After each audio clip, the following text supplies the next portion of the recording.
네, 성도님들 반갑습니다. 이 교회 단상 앞에 어디 꽃들이 활짝 폈죠?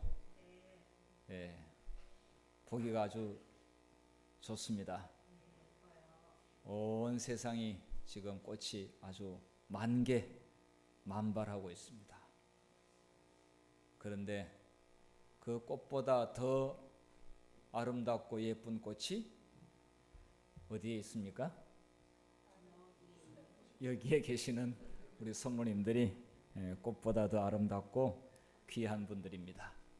거룩한 안식일 하나님의 계명을 사랑하고 계명 가운데서도 정말 계명 중의 계명인 넷째 계명 창조의 기념일 안식일을 우리가 믿음으로 받아들이고 그 계명에 순종하여 이 거룩한 성전에 안식일 첫 시간에 오신 분들은 하나님 보시기에 꽃보다 정말 더 아름답고 또 귀하신 분들이라고 믿습니다. 네. 제가 찬미 부르다가 잠깐 숫자를 세느라고 찬미 가사를 놓쳤는데 현재 제가 보니까 18명 같습니다. 저 형균이까지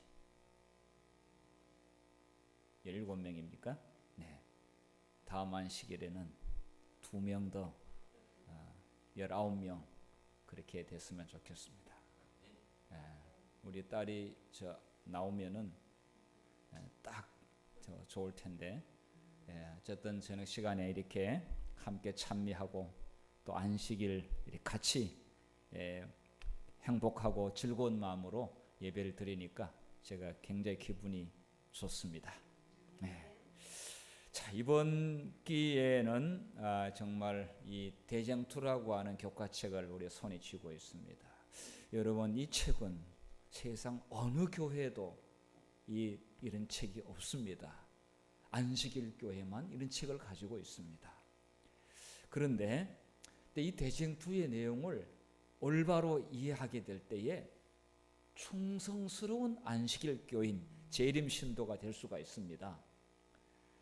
이 내용을 정확히 이해하지 아니하면은 굳이 안식일 교회를 나와야 되는가 이런 이야기를 합니다. 그런데 그런 분들은 대쟁투에 대한 내용을 모르기 때문에 그렇게 질문을 합니다. 그런 분들에게 우리는 또 대쟁투에 대한 이 성경 말씀을 명확하게 쉽게 가슴에 딱 못을 박듯 박아주지 않으면은 우리는 이 교회가 존재하는 또 내가 재림교회 되어야 할 이유가 없어요.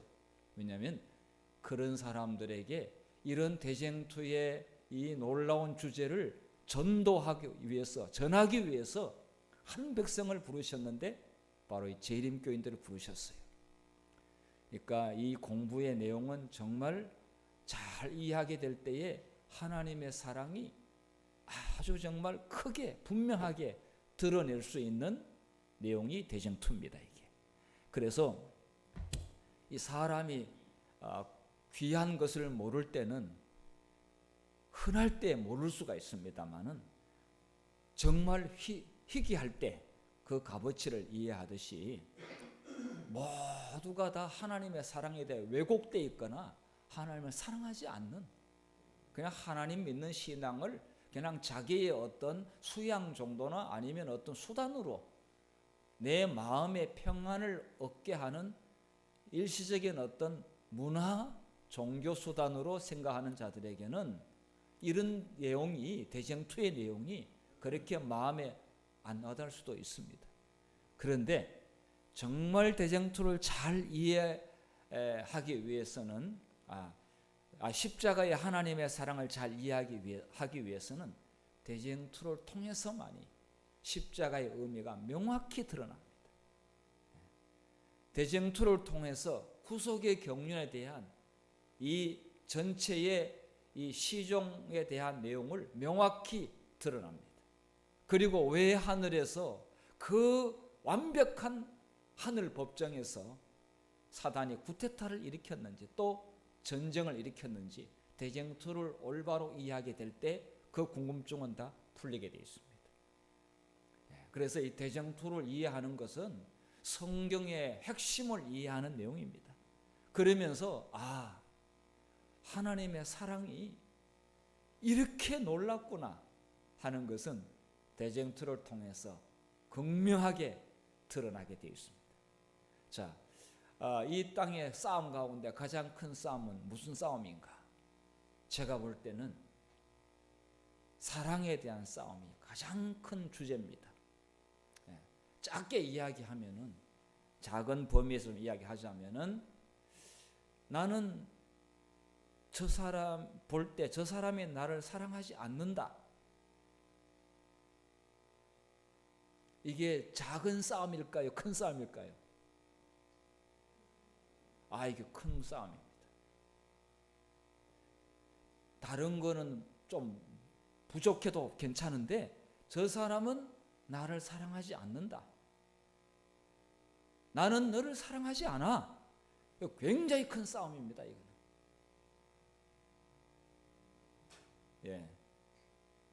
형제 간에도 그렇고 부부 사이도 그렇고 부모 자식 간에도 이 싸움이 가장 큰 싸움인데, 성경의 가장 큰 싸움이 뭐냐면은 하나님을 사랑이 아니시다. 그리고 한 백성은 하나님은 사랑이시다. 하나님은 우리를 정말 사랑하신다 하는 무리와 하나님은 우리를 사랑하지 않아, 이 싸움이 벌어지고 있는데 이게 하늘에서 먼저 일어났어요. 그래서 천사장, 그 루시퍼란 이름이 나쁜 이름이 아닙니다. 굉장히 좋은 이름입니다. 루시퍼, 빛의 전달자, 빛으로 옷 입은 존재라는 게 이게 루시퍼입니다. 그런데 그 존재가 하나님은 우리를 사랑하지 않아. 이것 때문에 이 우주 안에서 죄가 생겨났습니다. 하나님은 아니야. 하나님은 피조물을 사랑, 이 사람을 정말 사랑하고 천사들도 사랑하고 사람도 사랑한다. 그래서 사랑에 대한 이 찬반, 이 문제가 선악의 대쟁투의 핵심입니다. 핵심. 이번 이과의 주제, 중심 주제가 사랑인가 이기심인가. 루스베르, 하나님은 이기적이다. 순전히 자기 자신만 생각한다. 예수님은 아니라고. 그렇지 않다고. 그분은 정말 무아적인, 무한한 사랑을 가지신 분이다라고. 그런데 하늘 천사의 3분의 1이 루스벨의 말이 일리가 있다라고 그렇게 생각했다는 것이, 이게 참 충격입니다. 근데 이런 일들이 하늘에서만 일어나는 것이 아니라 교회 안에서도 역사적으로 일어났고요. 그러면 재림교회 안에서는 일어나야 되는가? 재림교회 안에서 일어나게 되면은 큰일 나기 때문에 하나님께서 그런 일이 일어나지 않도록 하는데, 일으키려고 하는 사단의 시도가 있었을까요? 없었을까요? 수없이 있어 왔습니다. 왜냐하면 재림교회만 흔들면은 다른 교회는 이미 크게 문제가 되지 않는다. 그래서 재림교회를 뿌리채 흔들어 놓으면은 하나님의 이 언약이 실패로 돌아갈 수 있는 확률이 많기 때문에, 그래서 안식일날 교회 오는 사람 가운데서 정말 말로만 하는 게 아니고 진짜 하나님은 사랑이시야 라고 예배드리는 무리와, 자기를 드러내려고 하는, 또 자기가 하나님을 수단으로 하나님을 활용하는 거죠. 내가 하고 싶은 욕망에 하나님이란 이름을 빌려오는 거죠. 그런데 사실은 그게 사단이 넣어주는 생각이거든요. 이렇게 있는데, 그러나 결정적으로 이 문제가 언제 드러나느냐면은 안식일 넷째 계명이 교회 안에서 흔들림이 오게 될 때에 여기에 충성하는 무리와 목사님 앞으로 안식일을 설교하지 마세요. 우리 아이가 지금 안식일 날 지금 시험을 치고 의대를 가야 되는데 목사님이 자꾸 그런 설교하게 되면은 우리 아이가 마음이 괴롭잖아요. 그런 설교를 하면은 청년들 다 떠나요, 교회.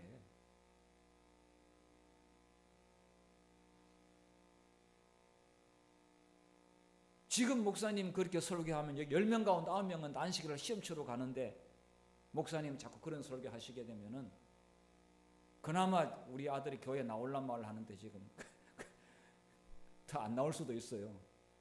반드시 이런 말이 나오게 되어 있습니다. 그런데 이미 나올까봐 많은 목사님들이 이 설교를 안 해요. 안 할 수 있어요. 그러니까 청년들이 많은 곳에서는 그런 설교를 조심해서 해요. 조심해서. 물론 옳은 말씀이지만은 너무 또 막 그렇게 막 그 주제만 다루면은 물론 또 안 되겠지만은 그런데 자, 이 대전2에 대한 이 내용을 정말로 말씀을 충분히 이해하고 하나님을 사랑으로 섬기는 백성은 흔들림이 왔을 때 흔들리지 않습니다. 흔들리지 않아요. 네. 자, 여기 보면은 love or selfishness, 사랑인가 이기심인가.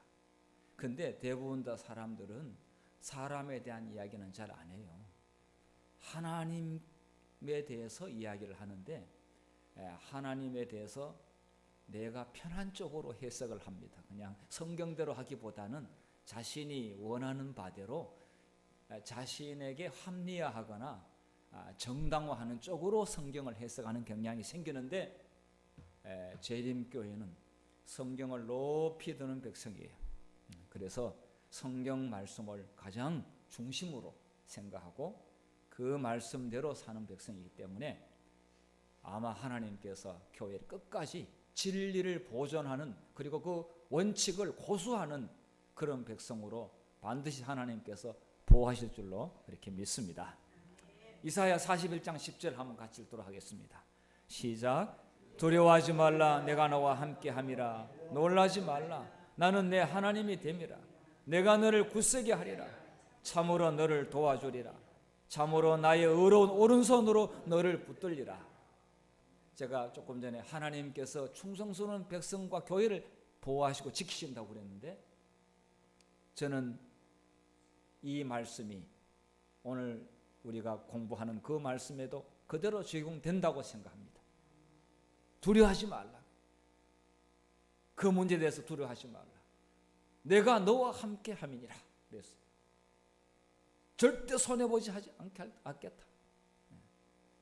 그리고 하나님께서 다니엘 친구들을 풀무불 가운데서도 구원하셨듯이 또 다니엘 사자굴에서 구원하셨듯이 하나님께서 교회를 지키시고 그 백성을 보호하실 것이다. 그렇게 약속을 하셨어요. 자, 그런데 이 이스라엘 백성은 정말 예수님의 그 일방적인 사랑과 또 하나님의 정말 그 변함없는 하나님의 그 지속적인 사랑에 대하여 이스라엘 백성들은 너무나 반복적으로 거부하고 또 불순종했어요. 자, 그래서 예수님께서 이때 오셔가지고 요한복음 1장 11절에 자기 땅에 오매 예수님께 자기 땅에 오셨는데 백성들이 영접지 아니했다. 백성들이 예수님을 배척했다. 참 그래도 나오미는 고향 땅에 오니까 그래도 잘 왔다고 이렇게 하는 사람들이 많아서 다행인데 뭐 이렇게 수군수군 하는 사람도 있었겠지만은 그래도 베들레헴으로 돌아오니까 맞아주는 사람들이 있었어요. 예수님은 구약 계속해서 언약을 지키는 한 백성으로 이스라엘 백성을 택해가지고 그렇게 사랑을 쏟아 부었는데 이 땅에 오신 예수님은 그 동족으로부터 배척을 받게 되었어요. 자, 이렇게 사랑을 주는데도 불구하고 일방적으로 예수님께서는 거부를 당하는 것이 참 마음 아픈 일인데, 그것도 다른 사람이 그러면 모르겠습니다만 이스라엘 백성들이 그렇게 했다는 사실은 좀 충격적입니다. 자, 그래서 예수님께서 이런 말씀을 하셨어요. 마태복음 23장 37절에 정말 예수님께서 이스라엘 백성들 보시고 또 예루살렘 성을 보시고 이렇게 말씀하셨어요. 함께 읽어보도록 하겠습니다. 시작. 예루살렘아 예루살렘아 선지자들을 죽이고 내게 파송된 자들을 돌로 치는 자야, 암탉이 그 새끼를 날개 아래 모음같이 내가 너 자녀를 모으려 한 일이 몇 번이더냐. 그러나 너희가 원하지 아니하였도다. 보라, 너희 집이 황폐하여 버림진 바 되리라. 암탉이 그 새끼를 날개 아래 모음같이 내가 너 자녀를 모으려 한 일이 몇 번이더냐. 사실은 선지자들을 보내고 그 선지자들을 돌로 때려 죽이고 그 다음에 또 여기 파송된 자들을 또 그렇게 하고 그렇게 해서 정말 그래도 끊임없이 하나님께서는 선지자를 보내는, 선지자들을 왜 보냅니까? 선지자들이 뭐 와서 막 괴롭혔습니까? 바른 길을 제시하는데 그게 싫은 거예요. 이게. 하나님이 주신 말씀을 전달하는데 자기들이 하는 행위하고 안 맞으니까 싫은 거예요. 자기 행위를 정당화시켜주거나 축제 세워주게 되면은 참 선지자로 생각하고, 그러니까 가짜를 진짜로 보고 진짜를 가짜로 보고 그렇게 있었어요. 자, 그럼에도 불구하고 정말 예수님은 계속해서 사랑을 베푸셨는데, 이게 하나님이시잖아요.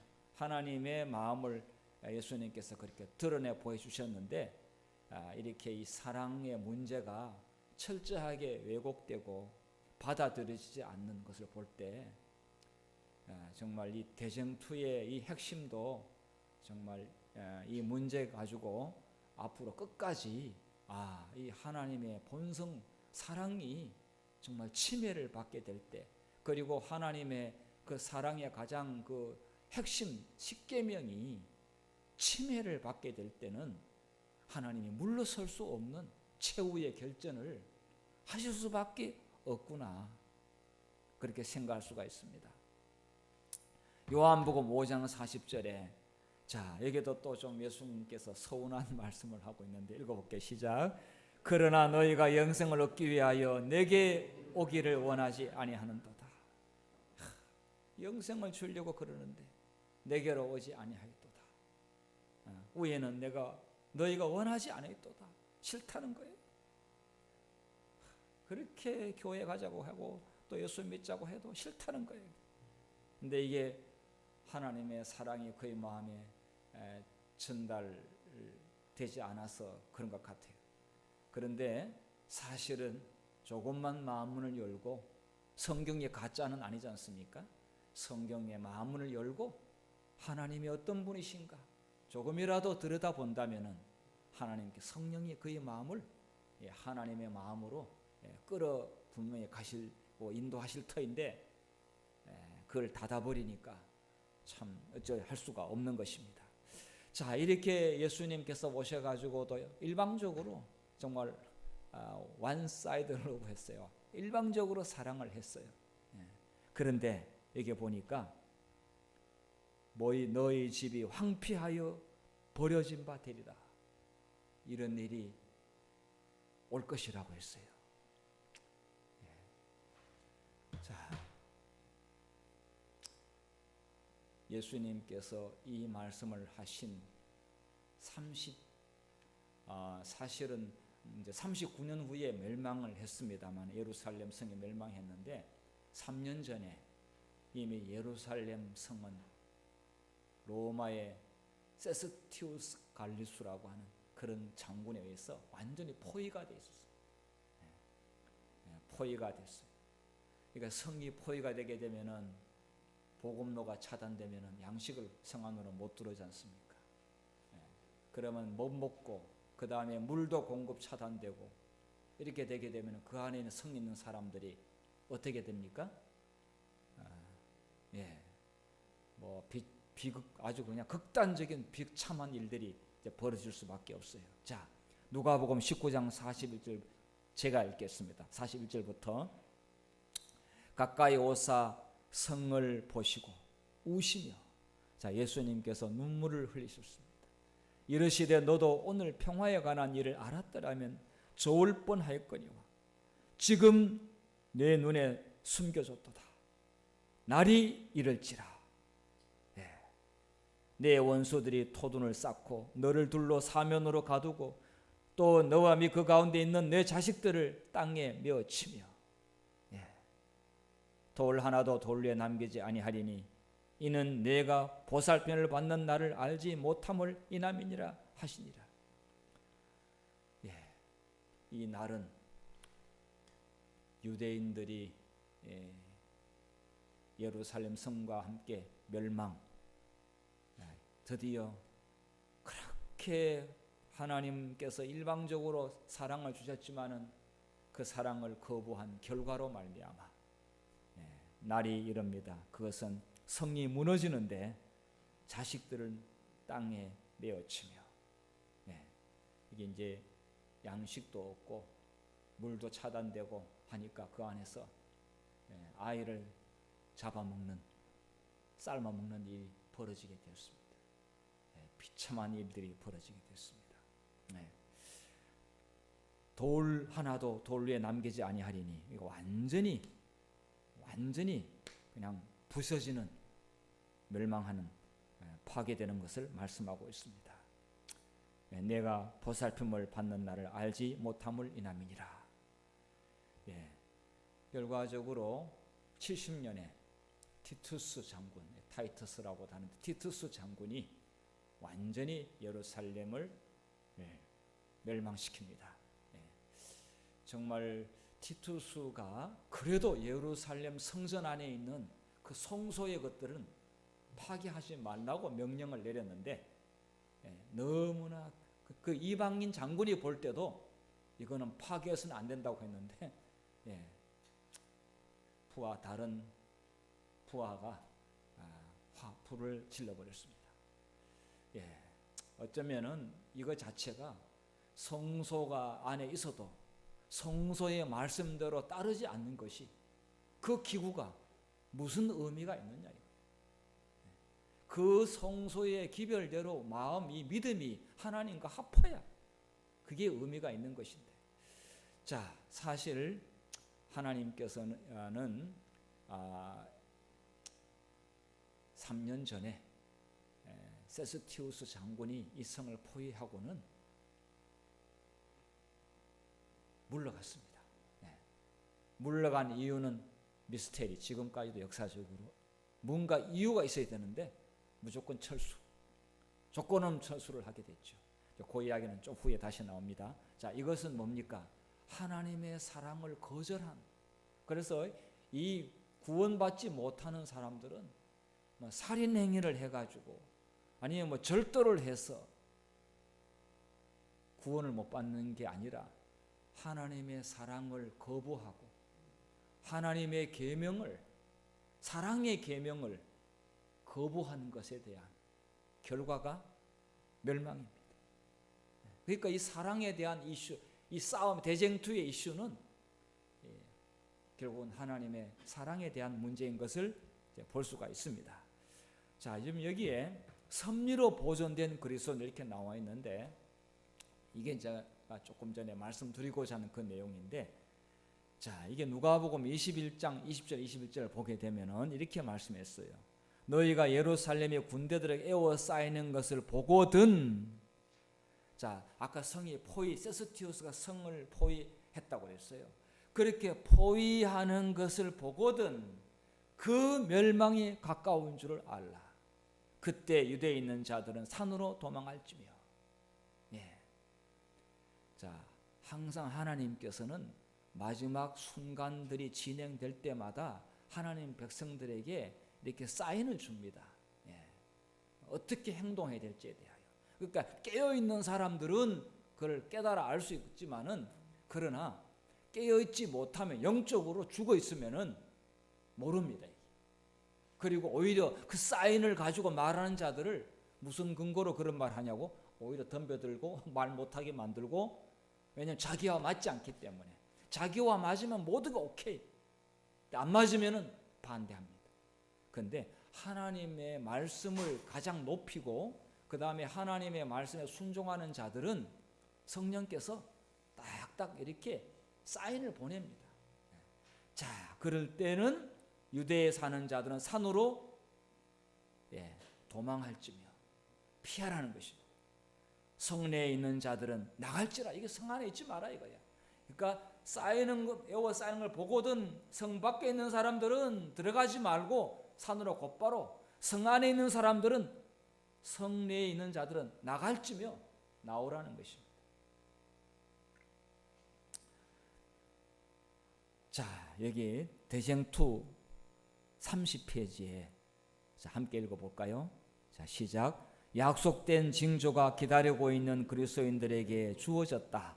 이제 구주의 경고를 순종하고자 하는 모든 사람들에게 이때가 절호의 기회였다. 하나님께서는 유대인이나 로마인을 막론하고 그리스도인들이 도피하는 일은 막을 수 없도록 사건들을 그렇게 조정하셨다. 노약자가 아이고 산으로 가야 되는데 지팡이 짚고 못 가는데 나는 못 가, 나는 성내에 있을 거야 하면 그 성에 안에 있었으면은 그 할머니는 어떻게 됐을까요? 멸망당했어요. 여기는 하나님께서 그렇게 할 수 있도록 그 막고자 하는 모든 것들을 하나님이 다 통제하고 계신다는 것을 말씀하고 있어요. 도피하는 일을 막을 수 있는 것들을 못하도록, 도피할 수 있도록끔 그렇게 사건들을 조정하고 계셨습니다. 그래서 우리가 예언의 시내를 통해서 다 많이 배웠습니다마는 그때에 벨라성으로 피신 도피한 사람들은 한 사람도 죽는 자가 없었지만은 성 안에 있는 사람들은 세상에 난리가, 그런 난리가, 비참한 살육이 관에서 벌어졌습니다. 그러니까 지금은 모르지만은 이제 제가 볼 때 지금 때가 다 됐어요. 이 세상에 정말 때가 다 됐어요. 불법이 판을 치고 있어요. 자, 그래서 하나님께서는 마지막 때 백성들을 친히 인도하신다는 사실을 잘 보여주고 있습니다.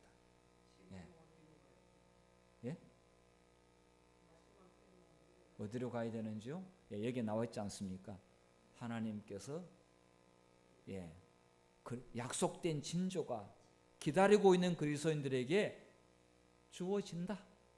여기는 주어졌다 과거니까 앞으로는 주어질 것이다.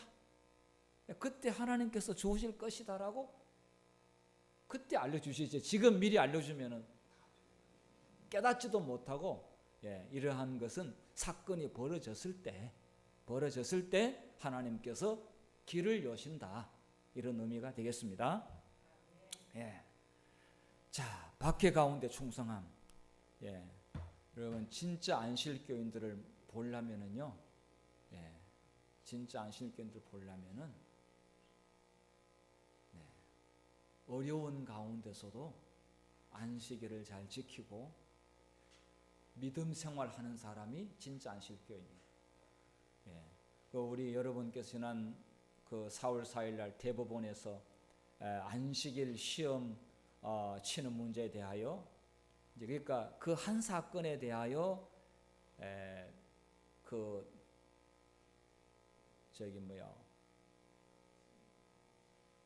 원고 그 사람이 소송을 했으니까 그 사람에게 승소한 것은 다른 사람에 영향을 줄 수 있기 때문에 그가 그렇게 했다라고 했어요. 자기만 생각한 게 아니라 내 하나의 사건이 다른 사람들에게 영향을 줄 수 있기를 바라는 마음. 그 집사님은 세종시 있는 작은 교회, 그래 크지 않는 교회, 로스쿨 다니고 있어요. 이제 나오면은 뭐 변호사가 되든지 판사가 되든지 검사가 되든지 하는데 토요일 날 그러면 오전에 예배 드리는데 그럼 오후에 와서 시험 치라. 아니요. 저는 안식일 날 시험 칠 수가 없습니다. 6시 이후에 칠 수 있도록 해달라고. 교수가 안 된다. 그렇게 해서 소송을 걸었어요. 그런데 고등법원까지 패소했어요. 그래서 포기할 만하죠. 웬만하면. 너 한 사람을 위해서 그렇게 시험을 그렇게 할 수가 없다.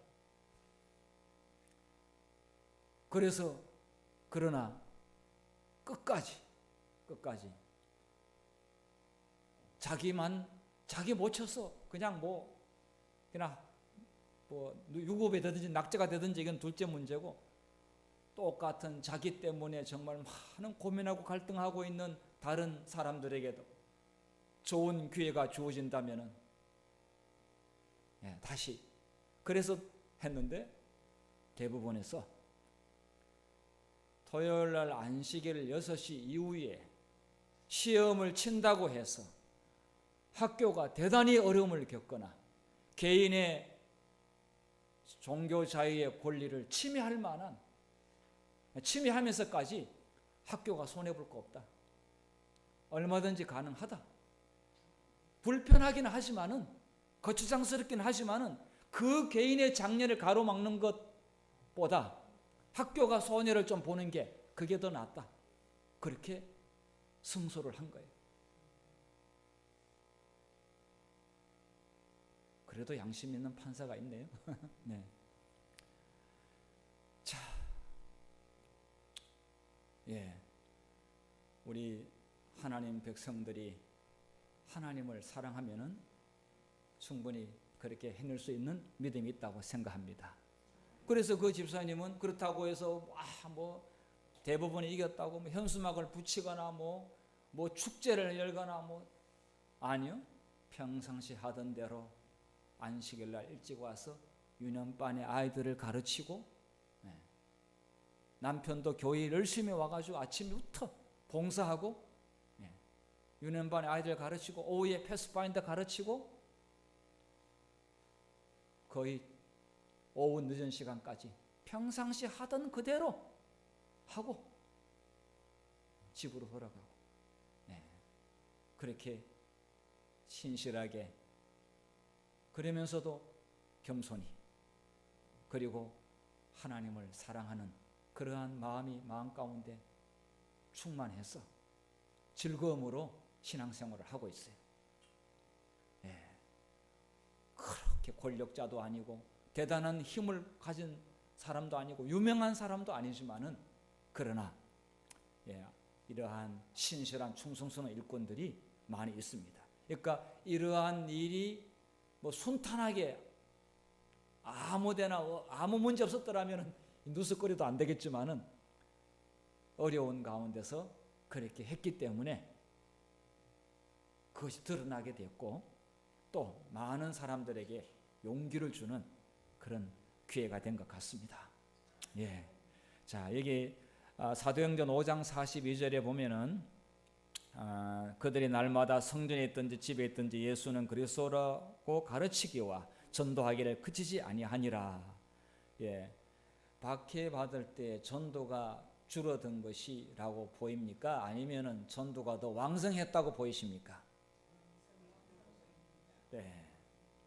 제가 그 TV 가운데 벌거벗은 세계사라고 하는 그걸 제가 아주 열심히 잘 보고 있는데 너무 재미가 있고 또 아주 참 배울 게 많아요. 역사를. 근데 성경에 나와 있지 않는 그러니까 중세에 그리스도인들이 신앙을 한 것을 보면서 그 콘스탄틴 황제가 왜 종교 자유를 선언했는지 그 전부터 보면은 예수 믿는 그리스도인들은 절대로 핍박해가지고는 이들을 잡을 길이 없다. 이들은 핍박할수록 더 예수님 잘 믿는다. 그런 가운데서도 그들은 저항이라든 데모하는 게 아니라 정말로 사랑을 실천하는 사람들이다. 예. 그래서 참 역사가 역사를 볼 때 예수 믿는 그리스도인들이 어려울수록 더 믿음을 더 잘 지켰구나. 예.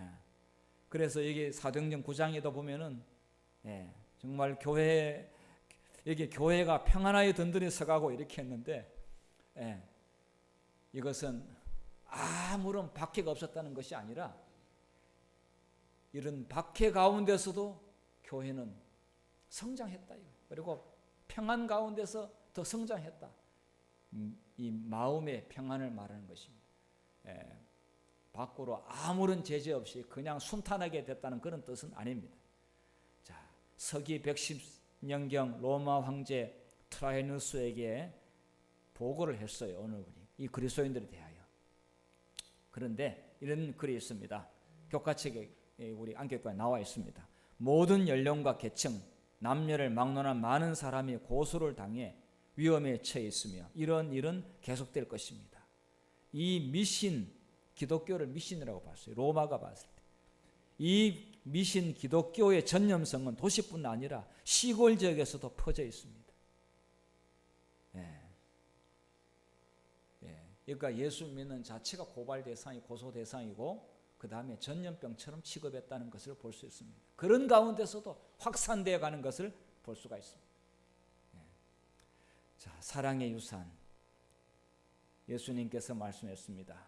그런 가운데서도 너희가 서로 사랑하면은 내 제자인 줄 알리라. 이렇게 말씀했고 그 당시에 테툴리니아누스라고 하는 이 분은 기독교인들에 대하여 옹호하는 그런 글을 썼는데 우리는 고귀한 사랑을 실천하는 사람으로 그 사람들에게 알려졌다. 사람들은 이들이 어떻게 서로 사랑하는지를 보라 하고 말한다. 그러니까 이들은 뭐 나쁜 어떤 행동이나 그런 단체가 아니라 이들은 그들이 서로 사랑하고 이웃을 사랑하는 그런 집단이다 이거예요. 그런 사람들로 보여졌다고 하는 것을 이야기하고 있습니다. 그리고 여기 또 역사가들은 이런 기독교인들에 이렇게 이야기했습니다. 한번 읽어보겠습니다. 자, 시작. 우리 기독교 형제들은 무한한 사랑과 충성심을 보여주었으며 한시도 몸을 사르지 않고 상대방을 돌보는데 온 힘을 쏟았습니다. 그들은 위험을 무릅쓰고 아픈 자를 도맡아 그리스도를 힘입어 모든 필요를 공급하고 섬겼습니다. 그리고 병자들과 함께 평안과 기쁨 속에 생을 마감했습니다. 그들은 환자로부터 전염되었지만 이웃의 아픔마저 기꺼이 끌어안고 기쁨으로 고통을 감내했습니다. 이거는 이제 뭐냐면 역사적으로 큰 전염병이 서기 166년에도 있었고 260년 경에도 있었습니다. 100년 사이에 큰 두 전염병이 있었는데 14세기에 그 전염병 말고 이 260년 경에 또 이 전염병이 생겼는데 아무도 전염이 너무 심하기 때문에 치료하지 않고 다 도망가죠. 그럴 때에 교회에 다니고 있는 그리스도인들이 앞장서서 이 무서운 전염병으로 고통 나오는 사람들을 치료하기 위하여 먹여주고 목욕시켜주고 옷을 갈아입히고 그야말로 군인들이 투입되는 것처럼 이 위험할 때에 민간인들은 투입 못하고 이 그리스도인 간호 부대들이 군인도 아니지만은 간호 이 팀들이 전염병 환자들을 위하여 무화적으로 봉사하는 내용이 기록이 되어 있습니다. 그러면서 이들은 환자로부터 전염돼가 자기 몸이 죽어가는 그 순간까지라도 이들을 위하여 봉사를 했다라고 기록을 하고 있습니다. 병자들과 함께 평안과 기쁨 속에서 생을 마감했다.